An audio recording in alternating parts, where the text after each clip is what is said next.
Capítulo 5. La carta de Mr. Hyde. Ya había anochecido cuando Utterson llegó a la puerta del domicilio del Dr. Jekyll, donde fue recibido por Poole, quien inmediatamente lo condujo, atravesando los departamentos de la cocina y un gran patio que en algún momento fuera jardín, hasta el edificio conocido indistintamente como laboratorio o sala de disecciones.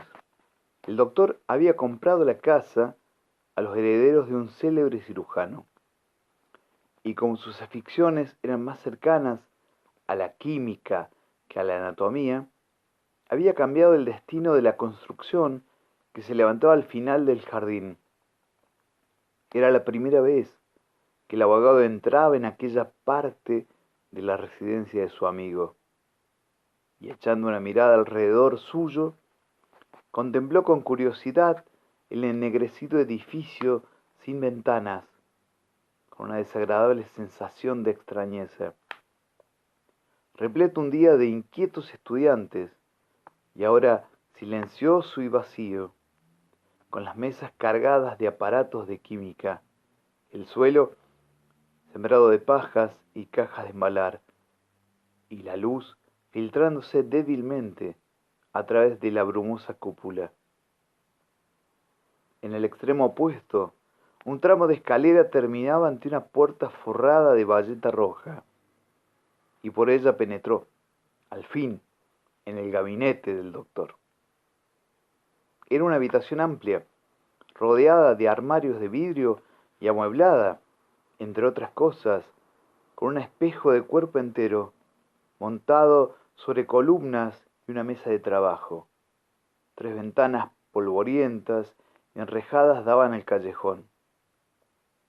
En la chimenea ardía el fuego, y en la repisa había una lámpara encendida, porque hasta en el interior de las casas empezaba a espesarse la niebla, y allí, al abrigo del calor, estaba sentado el Dr. Jekyll, al parecer mortalmente enfermo.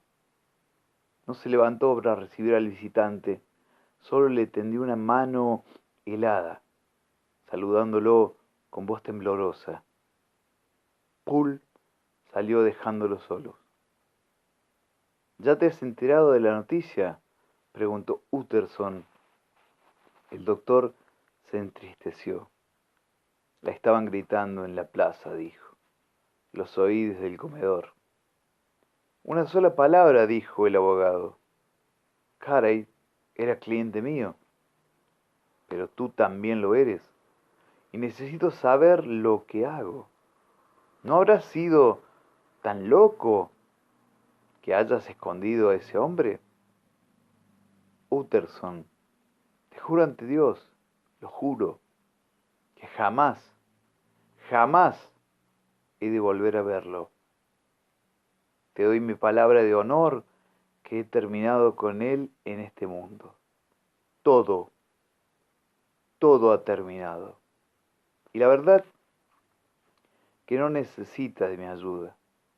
Tú no lo conoces como yo. Está a salvo, completamente a salvo.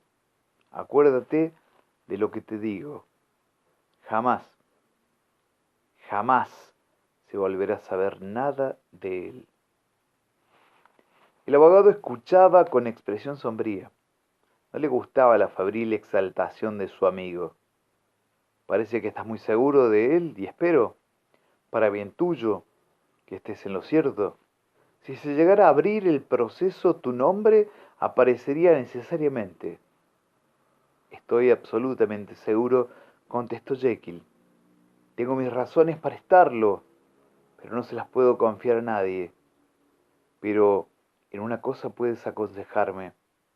He recibido una carta y no sé si debería entregarla o no a la policía. Quisiera dejar el asunto en tus manos. Utterson, estoy seguro de que tu decisión será la más acertada. Confío plenamente en ti. ¿Acaso temes que pueda servir para facilitar su detención? No, contestó Jekyll. Ya no me importa nada de lo que pueda sucederle a Hyde. He terminado definitivamente con él. Pensaba, sí, en mi propia reputación, que este odioso asunto puede poner en peligro. Bueno, dijo finalmente, déjame ver la carta. Estaba escrita con una letra rara, vertical y firmada por Edward Hyde, y en ella se consignaba con bastante laconismo que el benefactor del firmante, el doctor Jekyll, a quien tan indignamente había recompensado por sus infinitas generosidades, no tenía que preocuparse por la seguridad del que escribía, ya que contaba con medios de fuga en los que tenía absoluta confianza. Al abogado no le pareció mal la carta. Daba a aquella intimidad un aspecto mejor que el que él había temido, y se censuraba a sí mismo por algunas sospechas pasadas. ¿Tienes el sobre?, preguntó. Lo quemé sin darme cuenta de lo que hacía, pero no tenía sello del correo. La carta fue entregada a mano. ¿Quieres que la guarde y consulte el caso con la almohada?, preguntó Utterson. Quiero que tú decidas por mí. He perdido toda confianza en mí mismo. Bien, lo pensaré, contestó el abogado. Y ahora, una sola palabra más. Hyde te dictó la cláusula en tu testamento acerca de tu desaparición. El doctor permaneció como sobrecogido por un amago de síncope, apretó los labios y asintió con la cabeza. Lo sabía, dijo Utterson. Has tenido la suerte de escapar milagrosamente. He tenido, contestó solemnemente el doctor. He tenido algo que importa mucho más. He tenido una lección. Dios mío, ¿y qué lección, Utterson? Y por un instante se cubrió la cara con las manos. Al salir, el abogado se detuvo y cruzó algunas palabras con Poole. A propósito, dijo, hoy han traído una carta. ¿Qué aspecto tenía el que le entregó? Pero Poole estaba seguro de que no se había recibido nada, a no ser por el correo, y que se trataba únicamente de prospectos, añadió al respecto. Tales noticias hicieron partir al visitante con todos sus temores renovados. Era evidente que la carta había llegado a la puerta del laboratorio.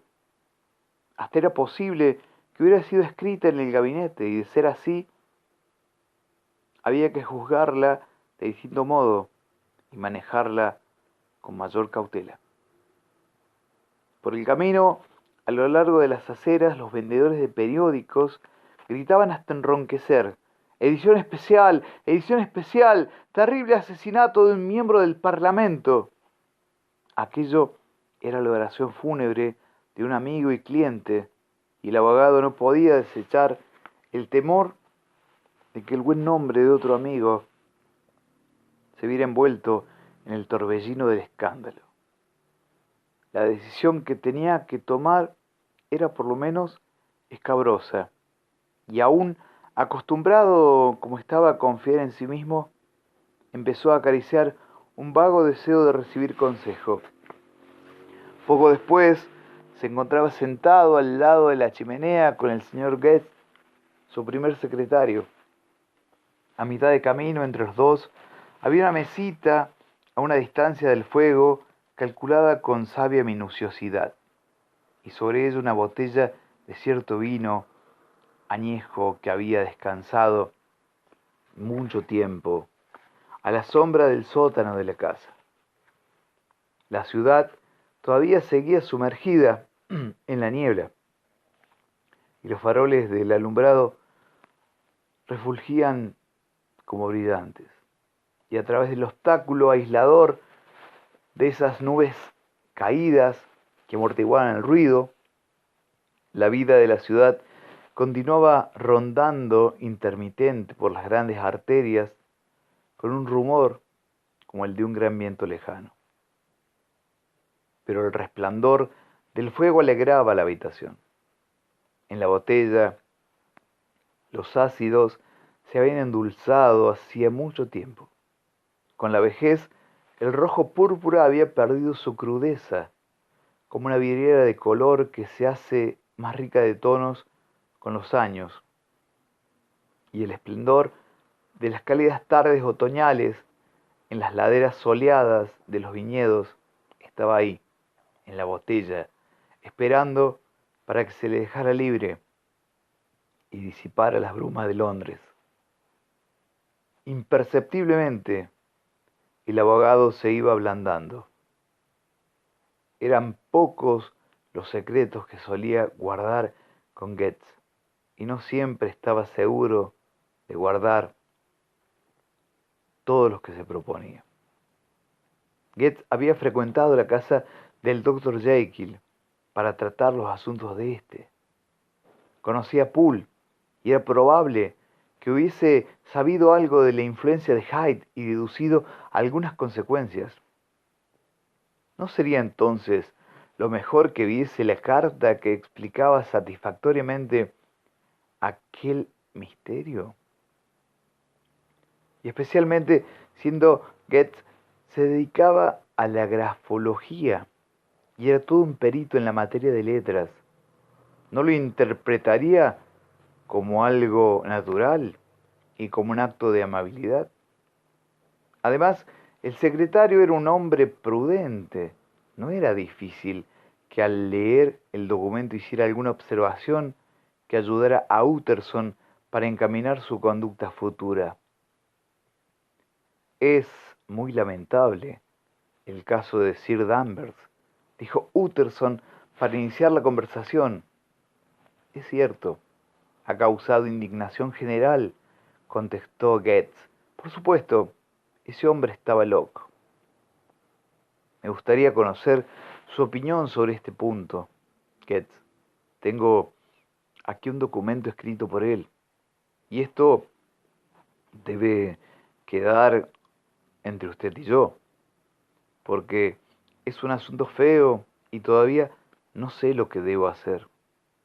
He aquí una cosa que entra dentro de sus habilidades. Es el autógrafo de un asesino. A Goethe le brillaron los ojos y empezó a estudiar con ardor el documento. No, señor, dijo, no es de un loco, pero es una letra rara. Y por lo visto, de un escritor muy extraño, agregó el abogado. Precisamente en aquel momento entró un criado con una carta. ¿Es del doctor Jekyll?, preguntó el secretario. Le pareció reconocer la letra. Es algo reservado, señor Utterson. Es solo una invitación para una comida. ¿Por qué? ¿Quiere usted verla? Solo un momento, muchas gracias. El secretario puso las dos hojas una al lado de la otra y examinó minuciosamente su contenido. Gracias, dijo finalmente devolviendo las cartas. Hubo una pausa durante la cual el abogado sostuvo una intensa lucha interior. ¿Por qué las ha comparado usted?, preguntó de pronto. ¿Qué sé yo? Tienen una curiosa semejanza. Las dos letras son en ciertos rasgos idénticas. Solo se diferencian en inclinación. Es curioso, dijo Utterson. Es curioso, como usted dice. Yo no hablaría ni una palabra de esta carta, dijo el abogado. No, señor, contestó el secretario, entendido. Apenas Utterson se quedó solo, guardó la carta en la caja de caudales en donde quedaría de allí en adelante. ¿Qué es esto?, pensó Henry Jekyll, realizando falsificaciones en beneficio de un asesino, y sintió como si la sangre se le helase en las venas.